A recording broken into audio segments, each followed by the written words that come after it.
s'intéresse ici au champ B de M créé en un point M par un solénoïde infini.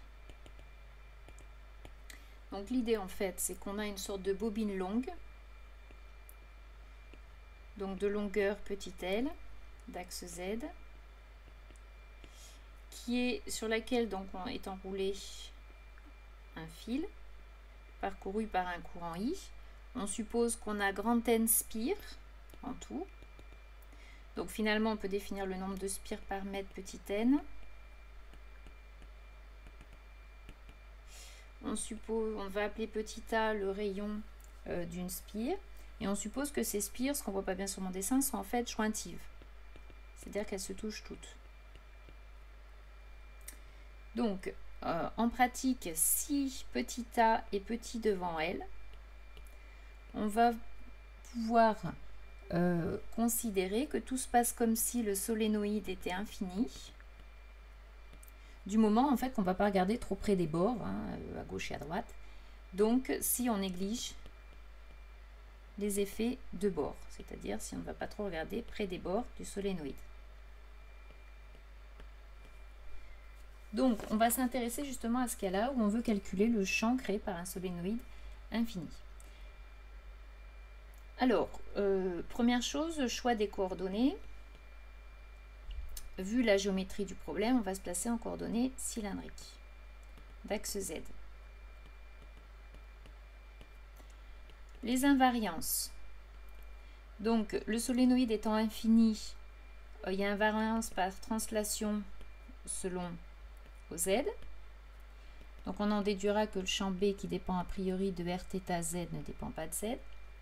On a invariance par rotation autour de OZ.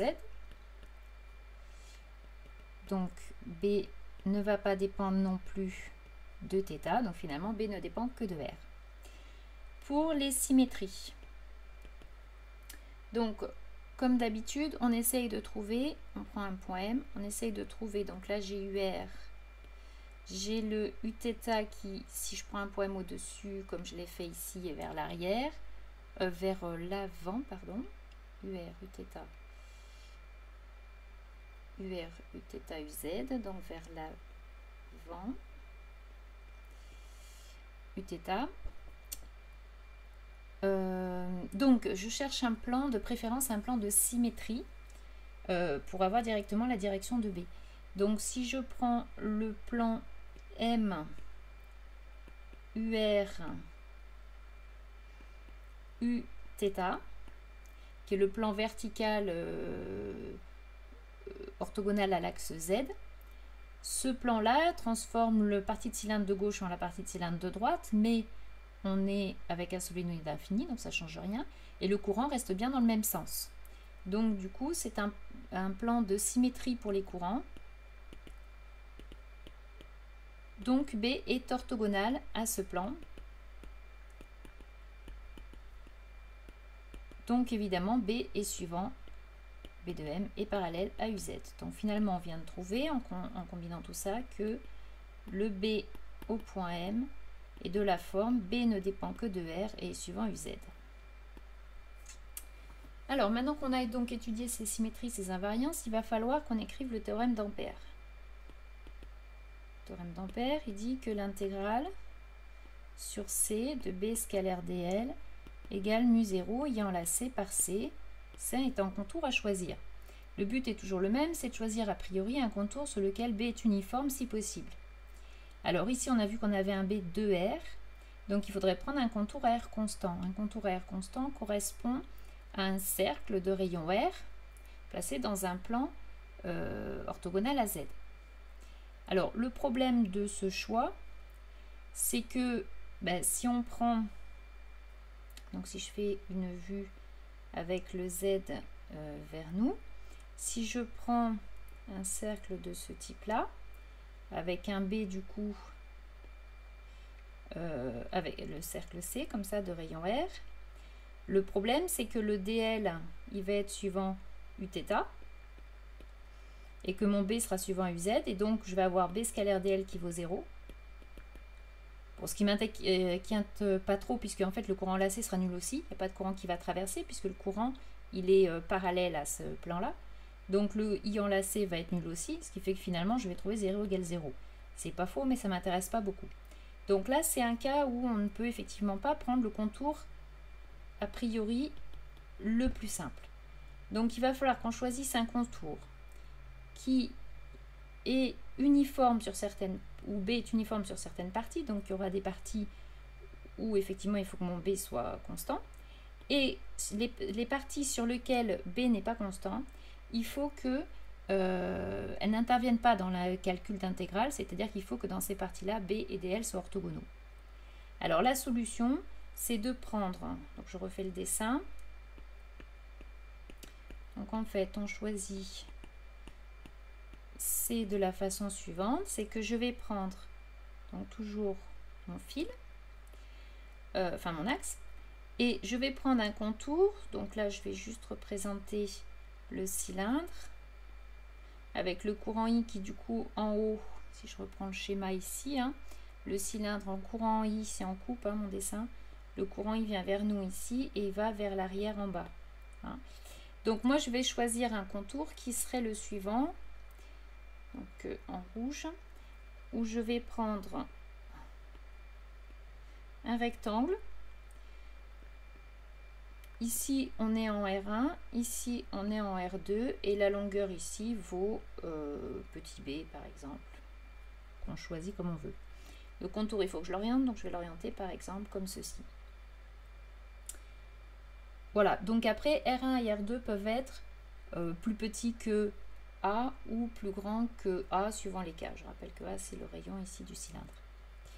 Donc on va s'intéresser au premier terme, c'est-à-dire l'intégrale de B scalaire dl. Alors pourquoi j'ai choisi ce contour? Parce que justement, ça se sépare en 4 parties. Donc on va appeler les points A1, A2, A3, A4. On voit que, donc je vais commencer par A1, A2. Sur cette partie-là, le petit r pardon, est constant, il vaut R1. Donc en fait notre B il vaut B de R1, on a dit qu'il était suivant UZ, B, scalaire, et le DL, évidemment le DL hein, est le long du contour, donc dans cette partie là le DL il est orienté le long du fil dans le sens d'orientation choisi pour le contour C. Donc il est suivant ici UZ. Ensuite j'ai l'intégrale de A2 à A3. Là on voit que le B il varie bien sûr dans cette partie-là, le R, pardon, oui, donc le B varie entre R1 et R2, donc le B varie. Seulement, il est suivant UZ. Et mon DL ici, le DL ici, il va être suivant, justement, cette direction-là. Donc, en fait, il est suivant UR. Donc, je vais avoir du DL UR.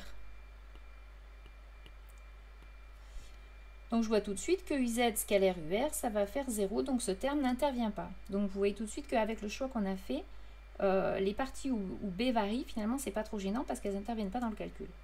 Donc après, on a de nouveau entre A3 et A4, cette fois-ci R vaut R2, donc c'est comme dans le premier cas, on a B qui est constant. Le DL, attention ici, il est vers la gauche, il est comme ceci. Donc, ça va nous faire du moins DL UZ. Et puis le dernier terme, de A4 à 1, c'est pareil que le deuxième terme. On va avoir du B qui varie, mais qui est suivant UZ, alors que le DL, lui, il est suivant, ici, moins UR. Donc, moins DL UR. Donc de nouveau, UZ UR, ça fait 0. Donc il reste bien que les deux termes où le champ B est uniforme. Alors, si je reprends le premier, sur cette partie-là, B de R1 est uniforme, il sort de l'intégrale. Le UZ scalaire UZ, ça fait 1. Donc il me reste simplement B de R1 fois l'intégrale de 1 à 2 de DL. C'est-à-dire simplement la longueur, c'est-à-dire petit b. Ensuite, j'ai moins, parce qu'il y avait le moins devant le DL, donc il me reste la partie de A3 à 4, moins le B de R2, pareil, il va sortir parce que sur cette partie-là, B est constant, donc ça va faire B de R2. UZ scalaire UZ, ça fait 1. Et il me reste l'intégrale du DL de A3 à A4, c'est-à-dire encore petit b. Et donc, on trouve que ça nous fait B de R1 fois petit b moins B de R2 fois petit b, c'est-à-dire petit b facteur de B de R1 moins B de R2. Alors évidemment, le problème ici, c'est qu'on n'a pas directement B de R égale. Hein, c'est qu'on a simplement relié la valeur de B en un point et la valeur de B en un autre point. Donc, on va s'intéresser maintenant aux différents cas pour calculer le terme de droite, le I enlacé. Le cas où, par exemple, R1 est inférieur ou égal à R2, ça c'est toujours vrai, mais qui est inférieur ou égal à petit a. C'est-à-dire qu'en fait, si je reprends mon dessin, on est dans le cas, I, là vers l'arrière, on est dans le cas où, en fait, le rectangle est à l'intérieur. Donc évidemment, dans ce cas-là, le courant enlacé, c'est le courant qui traverse la surface S qui s'appuie sur C, orienté par C. Donc c'est la surface que je viens de hachurer en vert.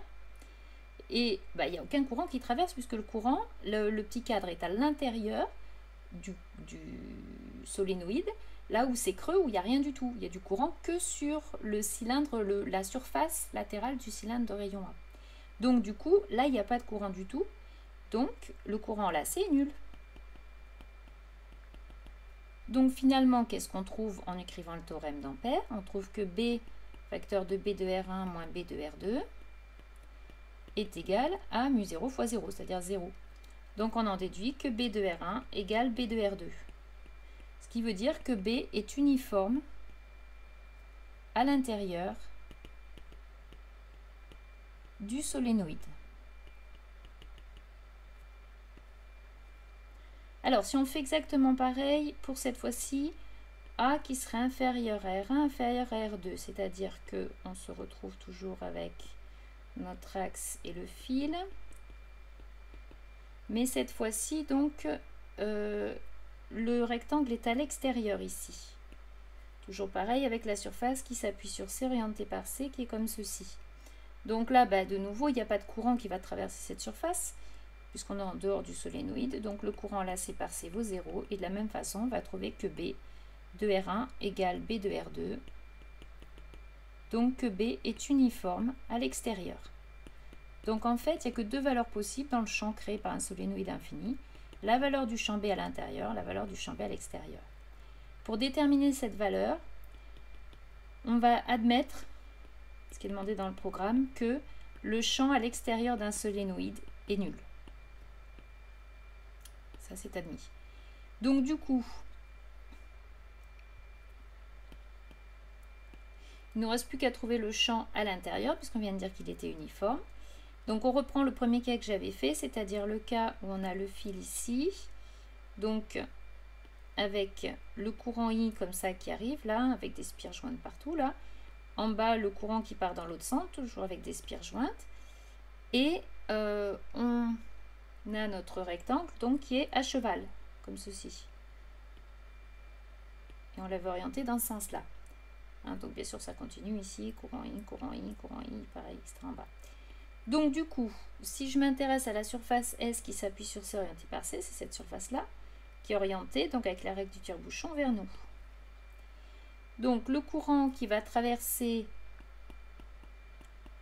la surface en vert, c'est le courant qui passe dans les spires qui sont, toutes les spires qui sont dans cette partie-là. Donc, on avait pris comme longueur petit b la longueur du rectangle. Ça veut dire que le nombre de spires qui sont dans ce rectangle, on avait appelé petit n le nombre par unité de longueur, donc c'est petit n fois la longueur. Donc ça, c'est le nombre de spires qui traversent le rectangle. Chaque spire est parcourue par un courant I. Et c'est bien un plus, hein, puisqu'on voit ici que les courants I ils viennent vers nous et le ds est orienté dans le même sens. Donc finalement, on trouve, en reprenant le théorème d'Ampère, que B facteur de B de R1 moins B de R2 est égal à mu0 I enlacé, c'est-à-dire mu0 petit n B grand I. Donc les B se simplifient. Le B de R2, je rappelle que R2, donc c'est R2 c'est ça, hein, R1 c'est ça. Donc le point qui correspond à B de R2, bah, il est à l'extérieur du solénoïde, donc on a dit que ça valait 0, ça c'est B extérieur, ça vaut donc 0. B de R1, bah, du coup il est à l'intérieur, on a dit que c'était une valeur uniforme, on va l'appeler B intérieur. Donc on trouve que B intérieur, c'est mu0, petit n, grand I. Et on a dit, donc comme ce champ B était suivant UZ, voilà ce qu'on trouve. Donc le champ B à l'intérieur vaut mu0, ni UZ.